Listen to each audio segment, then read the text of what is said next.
Welcome to Shukla study point. आप सभी का स्वागत है आपके अपने YouTube channel Shukla study point में। मैं शिवम शुक्ला आप सभी दोस्तों का हार्दिक स्वागत करता हूं। आप लोगों के लगातार कमेंट आ रहे थे कि सर जी एंसेंट हिस्ट्री का भी सिलेबस डिस्कस कर दीजिए, जिस प्रकार से आपने sociology, political science, education in सभी का डिस्कस किया है। आपको बता दूं, इससे पहले BA third year fifth semester के सिलेबस को लगातार मैं आप लोगों के कमेंट के अकॉर्डिंग डिस्कस कर रहा हूं। आप लोग लगातार कमेंट कर रहे थे कि सर जी सिलेबस बता दीजिए, फिफ्थ सेमेस्टर का क्या पढ़ना है, कैसे पढ़ना है, ठीक है, सारी चीज़ों के बारे में। तो हिंदी और अंग्रेजी दोनों भाषाओं में आपको मैं बताने का प्रयास करता हूं। यहाँ पर अंग्रेजी में आपका लिखा हुआ है और हिंदी में मैं इसको आपको समझाने का प्रयास करूंगा और बहुत ही सरल से सरल भाषा में आपको बताने का प्रयास करता हूँ कि आखिरकार आपको पढ़ना क्या क्या है, ठीक है। और आप नोट डाउन भी कर सकते हैं उन चीज़ों को जो मैं हिंदी में बताता हूँ, ठीक है। तो आज के वीडियो के माध्यम से हम लोग ancient Indian history, archaeology and culture के बारे में चर्चा करेंगे। यानी भारतीय प्राचीन इतिहास जो है, यानी प्राचीन भारतीय इतिहास के बारे में। और आर्कियोलॉजी मतलब होता है पुरातत्व और कल्चर माने होता है संस्कृति। तो जब आप एंसेंट हिस्ट्री पढ़ते हैं तो आपको आर्कियोलॉजी एंड कल्चर ऑलरेडी पढ़ना होता है उसके अंतर्गत, ठीक है, ये बात ध्यान रखिएगा। और एक विषय है केवल हिस्ट्री। तो केवल हिस्ट्री अगर आप पढ़ते हैं तो उसको जो पहले मध्यकालीन इतिहास आप पढ़ते थे उसी प्रकार से अब केवल हिस्ट्री नई शिक्षा नीति के अकॉर्डिंग आपको पढ़ना पड़ता है। हिस्ट्री और एंशिएंट हिस्ट्री, दो हिस्ट्री आपको पढ़नी पड़ती है बीए में। तो अगर आपने एंशिएंट हिस्ट्री ली हुई है तो आपको ये पढ़ना पड़ेगा। अगर आपका केवल हिस्ट्री है, मतलब केवल इतिहास है, तो आपके लिए जो दूसरा सिलेबस मैं दूंगा वो होगा। तो हर एक पेपर में आपको बता दूं कि मतलब हर एक सब्जेक्ट के 2 पेपर होने वाले हैं इस बार, ठीक है। और एक प्रोजेक्ट आपको बनाना पड़ेगा, उसके लिए भी आपको 3 क्रेडिट मिलेंगे कॉलेज की तरफ से। तो कुल मिलाकर के ancient Indian history, archaeology and culture में आपको पढ़ना है पेपर 1 के अंतर्गत। ये पेपर 1 है, ठीक है। पेपर 1 के अंतर्गत आपको पढ़ना है state, economy and society of ancient India. मतलब स्टेट माने राज्य, इकोनॉमी माने अर्थव्यवस्था, सोसाइटी माने समाज। तो स्टेट यानी राज्य, इकोनॉमी यानी अर्थव्यवस्था, सोसाइटी मतलब समाज। और आप एंसेंट इंडिया मतलब प्राचीन भारत के जो राज्य हैं उनके बारे में, प्राचीन भारत के राज्य कैसे थे, या प्राचीन भारत में राज्य, अर्थव्यवस्था और समाज। तो प्राचीन भारत में राज्य व्यवस्था कैसी थी, या खास करके राज्य की उत्पत्ति कैसे हुई है, या राज्य क्या हुआ करते थे, समाज किसे कहते हैं, समाज क्या था प्राचीन भारतीय, जो प्राचीन भारत रहा उसमें समाज का क्या स्वरूप रहा, राज्य का क्या स्वरूप रहा, और अर्थव्यवस्था कैसी रही है, इन सभी के बारे में हम लोगों को जानना है इस पेपर के अंतर्गत। ये हो गया पेपर 1। और पेपर 2 के बारे में आपको अगर बताऊं तो पेपर 2 में आपको क्या पढ़ना है भाई। पेपर 2 में आपको पढ़ना सेमेस्टर 5 में, आप यहाँ पर देख सकते हैं, archaeology, epigraphy, palaeography and numismatics in India. Numismatics का मतलब होता है मुद्रा शास्त्र।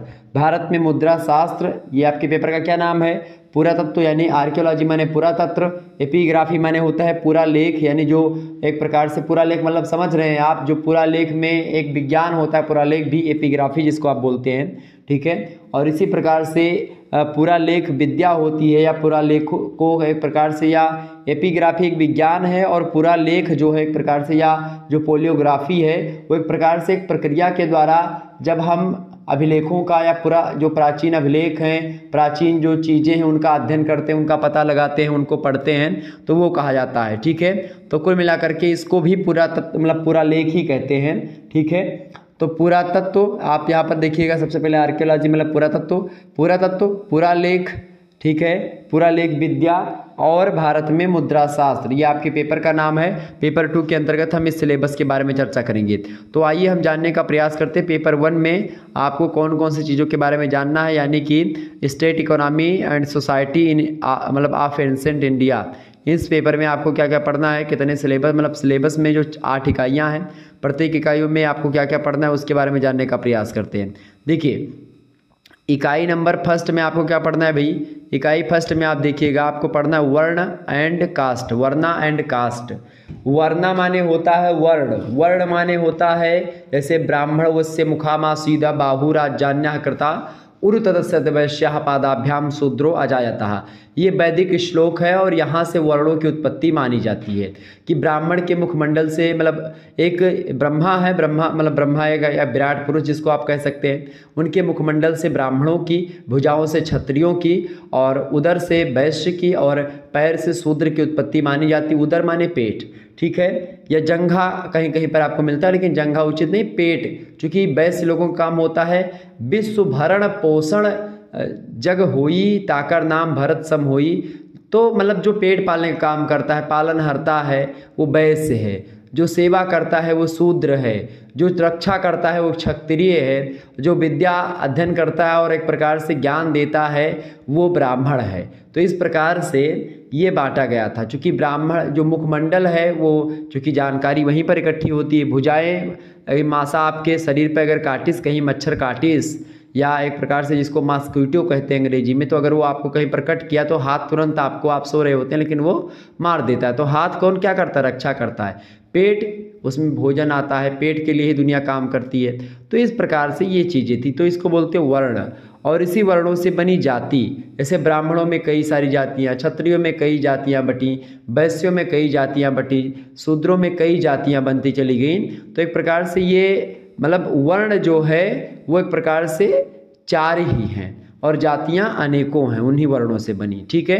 तो एंशिएंट इंडिया में खास करके वर्ण और जाति व्यवस्था के बारे में हमको जानना है। प्राचीन भारत में जो वर्ण व्यवस्था और जाति व्यवस्था थी वो कैसी थी, क्या थी, ठीक है। उसकी कॉन्सेप्ट को यानी उसकी अवधारणा को समझना है। एंड माने और, सर्वे माने होता है सर्वेक्षण, ठीक है। तो हम वर्ण और जाति व्यवस्था का सर्वेक्षण करेंगे, उसकी तह तक जाएंगे कि आखिरकार क्या व्यवस्था थी और एक प्रकार से क्या क्या चीज़ें थी उस समय, ठीक है। आगे हम बढ़ेंगे। इकाई 1 में ही आपको आश्रम सिस्टम के बारे में पढ़ना पड़ेगा। आश्रम सिस्टम का मतलब क्या होता है? आश्रम व्यवस्था। आश्रम व्यवस्था में 4 आश्रम है, आपको पता होगा। एक आश्रम है, सबसे पहला आश्रम है ब्रह्मचर्य आश्रम, 25 साल तक। फिर 25 साल से लेकर के 50 साल तक जो आश्रम आता है उसको बोलते हैं गृहस्थ आश्रम। 50 से लेकर के 75 तक वर्ष का जो आश्रम है उसको बोलते हैं वानप्रस्थ आश्रम। वानप्रस्थ मतलब जंगल की ओर जाना, ठीक है। और एक प्रकार से जो 75 साल के बाद से लेकर के 100 साल तक का जो एक प्रकार से समय काल होता है मनुष्य के जीवन का, वो होता है संन्यास आश्रम। तो 4 आश्रम है, ब्रह्मचर्य आश्रम, गृहस्थ आश्रम, वानप्रस्थ आश्रम और संन्यास। यानी ब्रह्मचर्य, गृहस्थ, वानप्रस्थ और संन्यास, ये 4 आश्रम है। तो इसके बारे में जानेंगे। पुरुषार्थ के बारे में जानेंगे। पुरुषार्थ को हिंदी में भी पुरुषार्थ ही कहते हैं। तो पुरुषार्थ हिंदी का ही शब्द है, अंग्रेजी में भी उसको पुरुषार्थ कहते हैं। तो पुरुषार्थ की अगर बात करें तो पुरुषार्थ भी 4 प्रकार के होते हैं। एक होता है धर्म, ठीक है, एक होता है अर्थ, ठीक है, एक होता है काम और एक होता है आपका मोक्ष। तो धर्म, अर्थ, काम और मोक्ष ये 4 पुरुषार्थ होते हैं, ठीक है। एंड संस्कार। संस्कार की अगर बात की, संस्कार यहाँ पर लिखा हुआ लेकिन इसको पढ़ेंगे संस्कार। संस्कार की अगर बात करें तो संस्कार जो होते हैं कहीं कहीं पर 40, किसी गृह सूत्रों में 40 बताए गए हैं, किसी में एक प्रकार से 20 बताए गए हैं, किसी में 16 बताए गए हैं। वैसे मान्यता 16 की है, 16 संस्कारों के बारे में, जिसमें बौधायन, ठीक है, बौधायन संस्कार, बौधायन गृह सूत्र है, ठीक है। इसी प्रकार से आप देखते हैं कि 16 प्रकार के जो संस्कार हैं वो सर्वमान्य है और ब्राह्मण, ये एक प्रकार से ब्राह्मण ग्रंथों में भी इसको स्वीकार किया गया है कि 16 संस्कार ही हैं। तो 16 संस्कारों में आपको पता होगा पुंसवन संस्कार, गर्भाधान संस्कार, उपनयन संस्कार, अन्नप्राशन, तमाम प्रकार के संस्कार हैं। उपनयन से लेकर के विद्या अध्ययन संस्कार, विद्यारंभ संस्कार, ठीक है, समावर्तन संस्कार। तो ये सब संस्कार ही हैं जो कि आपको पढ़ने, 16 संस्कार हैं। 16वें संस्कार के बारे में मैं विस्तार से आपको समझाऊंगा। एक एक चैप्टर को यहाँ पर तो मैं इतने अच्छे तरीके से इन चीज़ों को समझाऊंगा क्योंकि यहीं से एक प्रकार से आपको बताऊं, ये जो एंशिएंट हिस्ट्री का समय है इसको तो मैं खूब विधिवत तरीके से पढ़ा हूँ, तो इसमें कोई दिक्कत की बात नहीं। मैं आपको बहुत ज़बरदस्त तरीके से इसको समझाने वाला हूँ, ठीक है। आश्रम व्यवस्था, पुरुषार्थ, संस्कार, इन सभी को बहुत विधिवत तरीके से, वर्ण जाति को। अगला है मैरिज सिस्टम। मैरिज सिस्टम तो मैं बहुत अच्छे तरीके से समझाऊंगा चूँकि मैं शादियाँ भी करवाता हूँ। तो मैरिज सिस्टम खास करके जो प्राचीन भारत की रही है तो उसको मैं तो करवाता हूँ। हिंदुओं की जो सनातनी शादियाँ होती हैं तो उसमें जो एक प्रकार से किताबों में चीज़ें हैं जो हम लोग शादियाँ करवाते हैं, वही सब शादियों का प्रोसेस आपको बताना है, वही सब लिखना है।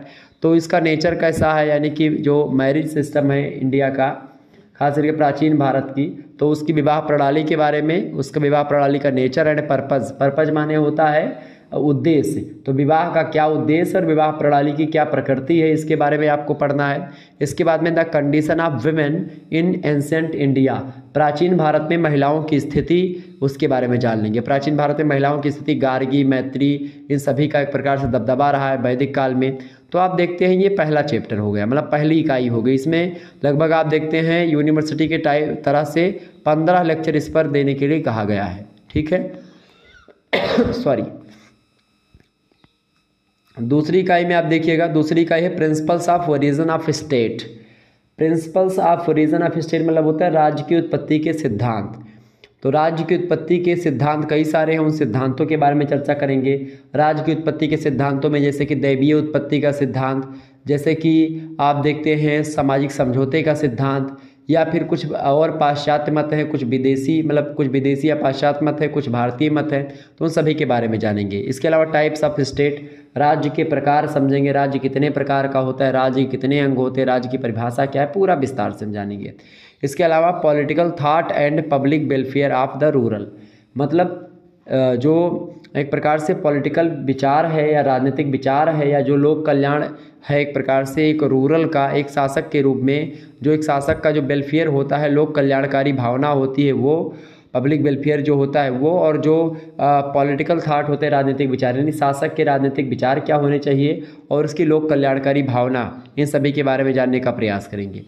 इकाई 3 के अंतर्गत जैसे ही आप प्रवेश करते हैं, इकाई 3 में आपको क्या पढ़ना है, सप्तांग थ्योरी के बारे में।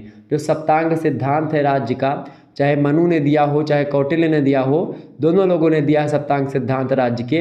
इस राज्य के 7 अंग होते हैं और वो 7 अंग राज्य में होने चाहिए, ठीक है। चाहे अमात्य की बात की जाए, राजा की बात की जाए, या मंत्री की बात की जाए, या शिक्षक की बात की जाए, या किसी और की बात की जाए, ठीक है, या मित्र की बात की जाए, तो और भी तमाम सारी चीज़ें बताई गई। इसके बारे में हम चर्चा कर लेंगे विस्तार से, तो आपको चिंता करने की बिल्कुल भी आवश्यकता नहीं। सप्तांग थ्योरी पूरी समझेंगे। इसके अलावा मंडल थ्योरी जो है, यानी मंडल सिद्धांत जो है, उसके बारे में जानेंगे। और मौर्य एडमिनिस्ट्रेशन और गुप्त एडमिनिस्ट्रेशन के बारे में, यानी कि मौर्य प्रशासन और गुप्त प्रशासन। तो मौर्य प्रशासन और गुप्त प्रशासन के बारे में आपको जानना है, सप्तांग थ्योरी के बारे में और मंडल थ्योरी के बारे में जानना है, यानी मंडल सिद्धांत, सप्तांग सिद्धांत, मौर्य प्रशासन और गुप्त प्रशासन, ये आपको पढ़ना है इकाई 3 में। इकाई 4 के अंतर्गत हम लोगों को क्या पढ़ना है, लोकल एडमिनिस्ट्रेशन के बारे में, यानी स्थानीय प्रशासन के बारे में। स्थानीय प्रशासनों के बारे में खास करके with reference to Gupta's administration and Chola state, मतलब गुप्त और चोल प्रशासन के संदर्भ में हम लोगों को पढ़ना है।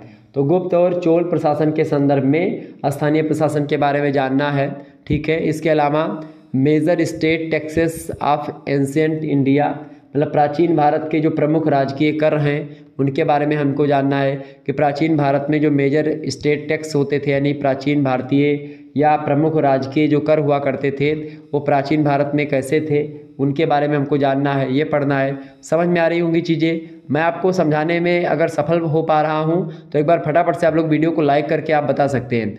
बहुत मेहनत करने के बाद मैं आपके समक्ष में आता हूँ, ये बात ध्यान रखिएगा। तो आप लोग जो एक प्रकार से मेहनत लगती है वीडियो बनाने में भी, बोलने में भी और कंटेंट इकट्ठा करने में भी, तो आप लोग मेहनत को समझें और प्लीज़ वीडियो को लाइक करें। आप लोगों के कमेंट को मैंने देखा और इसीलिए मैंने अपना नुकसान किया। मैं आपको बताऊं, कुछ विश्वविद्यालय ऐसे हैं जैसे रोहिलखंड या फिर अन्य विश्वविद्यालय ऐसे, अभी CCSE या कुछ ऐसे विश्वविद्यालय हैं जिनकी परीक्षाएं अभी 4th सेमेस्टर और 2nd सेमेस्टर की चल रही हैं, ठीक है। लेकिन मैं उसका मार्जिन पेपर नहीं प्रोवाइड करवा पा रहा हूं क्योंकि आप लोगों के लिए व्यवस्था करनी है कि 5th सेमेस्टर के पेपर कुछ यूनिवर्सिटीज़ के होने वाले सितंबर तक, कुछ के अक्टूबर, कुछ के नवंबर, कुछ के दिसंबर, ठीक है। क्योंकि अधिकतर विश्वविद्यालय कुछ बहुत पहले करवाते हैं, कुछ विश्वविद्यालय बाद में करवाते हैं, तो सभी को ध्यान में रखना है। तो इसीलिए चूँकि मैं अपना नुकसान कर रहा हूँ, क्योंकि अगर मैं एक वीडियो 4th सेमेस्टर की बनाता तो उस पर शायद बहुत ज़्यादा व्यू आ जाते और शायद इस वीडियो पर उतना ज़्यादा व्यू नहीं आएंगे, लेकिन फिर भी मैं आप लोगों के लिए बना रहा हूँ कि आप लोग इसको ज़रूर शेयर करेंगे और लाइक करेंगे और इसको आगे बढ़ाएंगे वीडियो को, ठीक है। तो आप सभी का बिल्कुल साथ चाहिए भाई, आप सभी लोग साथ दीजिए और हम आपके लिए, आप जो भी बोलोगे, जो भी जैसा भी आप चाहते हैं, सारी कंटेंट आपको ऐसा मिलने का प्रयास, मैं पूरी कोशिश अपनी करूंगा कि आपको वैसा कंटेंट देने का प्रयास करूं। और अब की बार कुछ स्पेशल होने वाला 5th सेमेस्टर में, यह बात आप ध्यान रखिएगा, ठीक है। तो स्थानीय प्रशासन के बारे में जानना है, चोल और गुप्त प्रशासन के संदर्भ में, और जो प्राचीन भारत में जो टैक्स रहा है खास करके राजकीय टैक्स, उसके बारे में जानना है। 5वीं इकाई में आपको पढ़ना है एग्रीकल्चर इन एंसेंट इंडिया, यानी प्राचीन भारत में जो कृषि होती थी उस कृषि के बारे में जानना है। इसके अलावा लैंड मैनेजमेंट एंड ओनरशिप, तो भारत में जो लैंड ओनरशिप है यानी भूमि प्रबंधन जिसको आप बोलते हैं, भूमि का बंटवारा कैसे होता था, भूमि प्रबंधन कैसे था, और भूमि पर स्वामित्व किसका किसका था, किसके पास ज़्यादा खेत थे, किसके पास कम खेत थे, या खेत कैसे बंटते थे, तमाम प्रकार की चीज़ों के बारे में, किस खेतों का मालिक कौन होता था, ये तमाम प्रकार के जो दिमाग में आपके प्रश्न चल रहे हैं सभी का उत्तर आपको मैं जब चैप्टर वाइज वीडियो प्रोवाइड करवाऊंगा तो दूंगा। अगला देखिएगा 6ठी इकाई में आपको क्या पढ़ना है, इरिगेशन मैनेजमेंट। इरिगेशन माने होता है सिंचाई, ठीक है। तो इसका मतलब क्या होता है, सिंचाई। इरिगेशन का मतलब क्या होता है, इसका मतलब होता है सिंचाई, और मैनेजमेंट माने होता है प्रबंधन।